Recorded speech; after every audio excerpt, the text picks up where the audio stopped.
I'm Frankie. And I'm Jordan. This is my real life situation. A few weeks ago, I had a dream about zombies attacking the school. Coincidentally, this occurred after I finished rewatching the season 5 finale of The Walking Dead. Although the dream may have appeared unrealistic, the emotions experienced were similar to ones that I felt in real life, such as paranoia and helplessness. However, this caused me to wonder where specifically these feelings emerged from.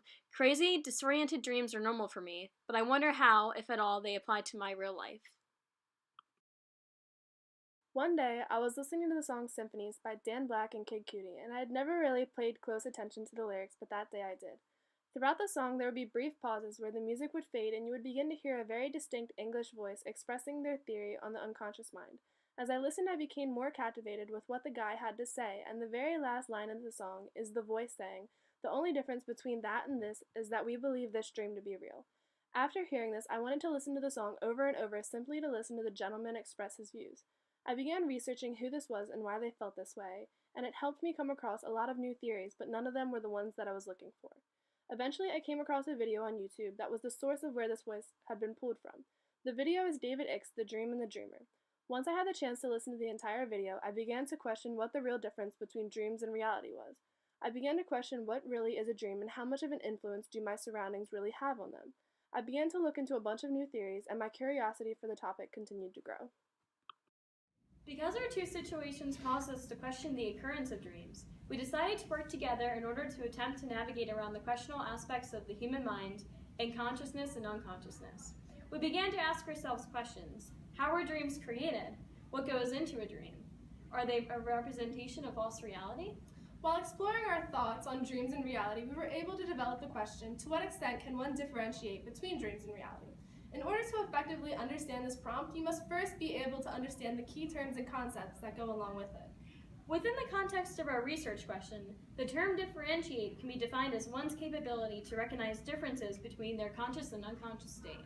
The terms dream and reality are our main focus, though. Within our question, we defined a dream as the reaction of one's subconscious in stage 3 of REM sleep. It is a period of time in which your imagination is at play. The concept of reality is almost the exact opposite of a dream. Reality can be seen as the influence of surroundings based on the conscious mind. The areas of knowledge in which we will choose to explore and found most relatable to our topic consist of the human sciences, natural sciences, and religion. Within those areas of knowledge, we're focusing on imagination, perception, reason, emotion, memory, intuition, language, and faith. Although dreams may seem completely unrealistic and incomprehensible at times, everything that is felt in a dream stems from common emotions that are felt in real-life situations, or situations that involve an active state of the conscious mind. One is able to make connections from their own life to determine if the occurrence of the dreamt events is certain. However, if the occurred events within the dream are deemed realistic by the dreamer, they must resort to physical factors. The first areas of knowledge that we will be examining within our presentation are human and natural sciences.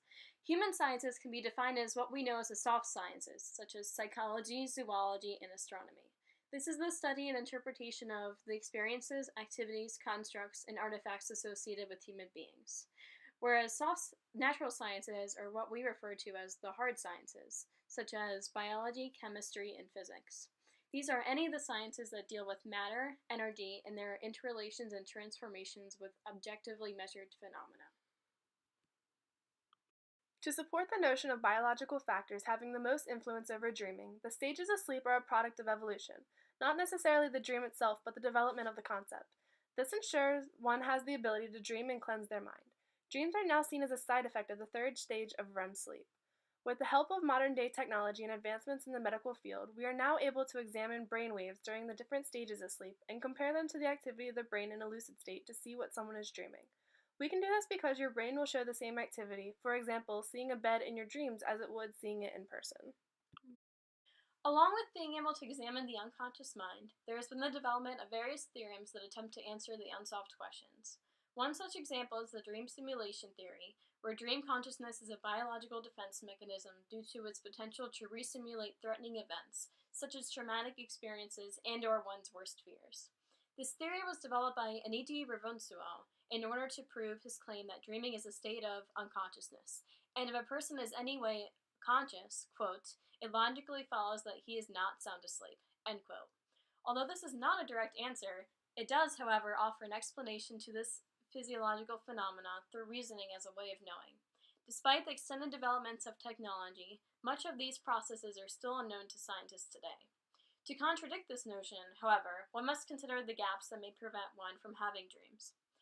Although the stages of sleep are a biological element that allows us to carry out our daily lives, some individuals experience disorders that do not allow them to have this evolutionary experience. Consider insomnia, a disorder that prevents one, the sufferer, from falling or staying asleep. Oftentimes, they experience low energy levels due to their lack of sleep, which makes it difficult for them to function throughout their day.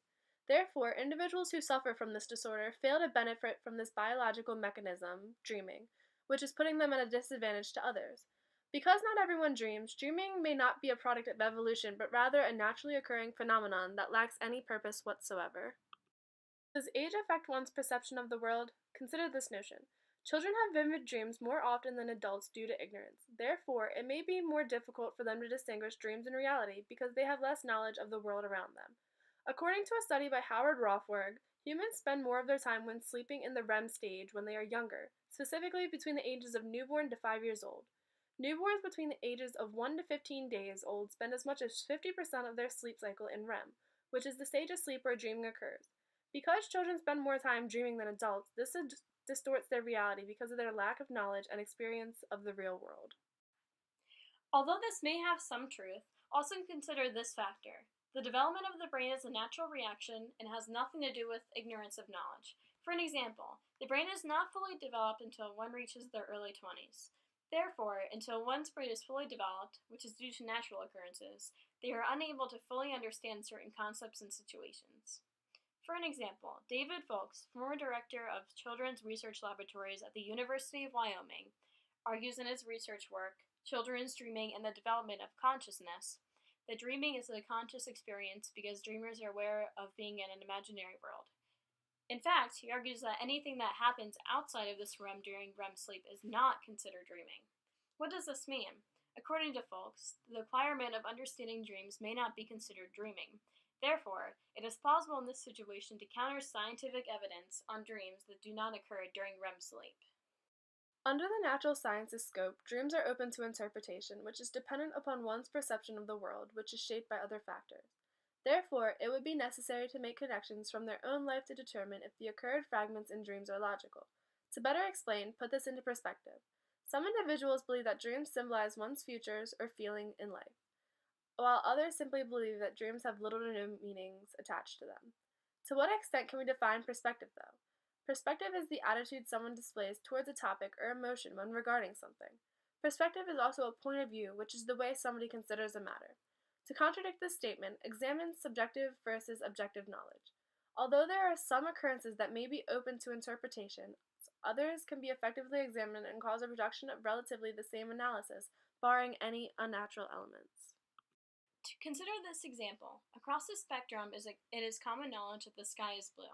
However, individuals that suffer from color blindness have a different perception of colors. According to the National Eye Institute, the most common types of color blindness are red-green, followed by blue-yellow. Approximately 1 out of 12 men and 1 out of 200 women in the world are affected by color blindness. What does this tell us? Although this disorder causes a minute portion of individuals, compared to the rest of the population, to form interpretations that differ from the majority, examine the overall picture. Individuals who do not suffer from a disorder that impairs their vision and have the knowledge of distinguishing colors, which is achieved through academia, would argue that the sky is blue. Therefore, dream interpretation is not necessarily defined by one's psychological perception. To what extent are dreams influenced by one's perception of their reality? We have been examining the human and natural aspects of dreams, but what other areas play a role in the way our brains function and influences how we perceive our knowledge? Can conditioning the mind from a young age impact how our subconscious mind revisits knowledge? I feel as though the most common way people are introduced from a young age is through religion. We are raised on a set of beliefs that range from a God and a whole world beyond our own to the concept of atheism and not believing in God or religion at all. Defining one's perception of the world, religion is looked upon as a building block to formulating one's ideas and preconceived notions about the world around them. Specifically in the context of our argument, religion shapes the formation and subjects of dreams, both psychologically, and physically. A good way to analyze this concept would be to analyze this knowledge question. To what extent do cultural traditions affect processes largely influenced by the natural sciences? Within the context of religion, cultural traditions affect products of the natural sciences. In other words, certain religious traditions that encourage one to sacrifice elements of themselves in order to lead to a greater idea. This in itself affects the physiological factors that control various biological and psychological mechanisms, such as dreams. For example, within many religions, fasting is seen as a cleansing tool for expressing one's desire to achieve some sort of enlightenment. In my world religions class last year, I learned that fasting is a major part of a Buddhist way of life in order to reach nirvana. Although there are restrictions as far as who can participate, it is, for the most part, a widely accepted concept that is deemed necessary to reach nirvana. This may affect one's nourishment and physiological abilities to function, which affect the sleep cycle and dreaming. Although this may be true to some extent, you have to consider the fact that in a religion, there are periods of tradition and regularity. While traditions such as fasting do exist, they usually occur during specified periods of time. For an example, Christians only fast during certain times of the year. Although this process helps them feel closer to God, it would be counterproductive to conduct these traditions if they had a negative impact on their well-being. Therefore, this practice has little effect on one's overall sleep cycle. Public schools are a religion-free zone. Therefore, students may be less inclined to practice religious traditions, which may influence their thoughts and interpretations of emotions. To outline an example, one can simply examine the current United States public school system, which often leaves controversial subjects relating to religious practices or ideologies out of curriculum. As a result, children gain less exposure to religious concepts, leaving them dependent on gaining knowledge in their home setting. As a counter to this argument, there are numerous amount of ways in which one can educate himself on religious practices. With the massive technological and social advancements, it is quite simple for one to make connections with a religion that molds to their ideologies. This can be demonstrated through faith as a way of knowing, which allows one to examine their true belief systems of the physical world and beyond. Moving further, one should also consider the general context of religious ideas and how they shape one's understanding of the surrounding world. Specific doctrines and beliefs shapes one's understanding of the world around them. Therefore, if one is dedicated to their religion, then their thoughts, which aid in shaping one's dreams, will automatically influence the subject matter and context of this reaction. In other words, the concepts and ideas that one's dreams are about are directly dependent upon. Dreams are not only what one consciously thinks about, but are also a product of unconsciousness. Although one's dedication to religion may play a part, it is certainly not the sole influencer. Now let's compare the conclusions of both areas of knowledge. The combination of both psychological and physiological factors helps one to distinguish elements between dreams and reality. Although physiological factors such as the five senses and sleep cycle structures allow one to sense specific occurrences, the ultimate interpretation of these elements is conducted by one's psychological foundation. In other words, psychointerpretation is a natural reaction to the physical world. If it is true that dreams are representative of one's reality, all experiences within a dream are or were felt in the physical world at some point, either literally or metaphorically.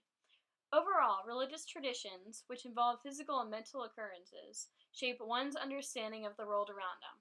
In other words, one's psychological interpretation is subconsciously focused on obtaining enlightenment. Overall, both areas of knowledge utilize physiological senses for the occurrence of psychological interpretations, which differ from person to person. Both of these ideas stem off of each other, as the foundational method for psychological occurrences is determined by one's experiences. In other words, psychology varies from person to person due to different experiences. However, the difference between real-life interpretations in each area of knowledge lies within the subconscious desires, while psychological interpretation in the natural and human sciences is a natural reaction. Psychological interpretation in religion consists of the subconscious goal to obtain enlightenment. Therefore, because dreams are fragments of these beliefs, it is more difficult to distinguish between them and reality. By obtaining a general understanding of the formation of dreams and their variety of interpretations, we can now make inferences on if our dreams truly accurately represent our inner emotions and the life occurrences. In other words, do dreams symbolize self-reflection, or are they merely a randomized evolutionary process? By obtaining a general understanding of the formation of dreams and their diverse interpretations, we can now make inferences on if dreams accurately represent our inner emotions and life occurrences. In other words, do dreams symbolize self-reflection, or are they merely a randomized evolutionary process? This could also be connected to distinguishing the real world as we know it from our imagination. Consider the matrix philosophy. How can we determine if the world we're perceiving and currently residing in is real? How do we distinguish it from other worlds that we may interpret? These are all questions that remain unanswered. Although every individual has different definitions for what they deem as real, there is a single agreement that can be made among the general population. There may never come a day where we discover the true answers to these questions. Reflecting back on my real life situation, I feel that my dramatic experiences stemmed from my personal psychological interpretations of the world around me. Although I am not an extremely religious individual, family values play an enormous role in how I view aspects of life. My feelings possibly emerged from inner emotions that I had to daily life experiences. However, from this investigation, I now realize that my dreams are both a literal and metaphorical representation of my own life. It is true that the concept of dreaming is an evolutionary process. However, my dreams are unique to me as an individual due to my personal psychological and physiological interpretations of the world around me. Reflecting off of my real life situation, I still believe that there is no true way for the dreamer to differentiate between dream and reality. The only thing one can be certain of is their own consciousness, and not the existence of anything outside of that consciousness. In terms of dreams, though, I do believe that they stem off of personal experiences, so if you have not experienced it, you will not dream it. Dreams are a reaction within the subconscious mind based off of the decisions of the conscious mind. I am now able to determine, though, that dreams are an overall reflection of the knowledge of that person.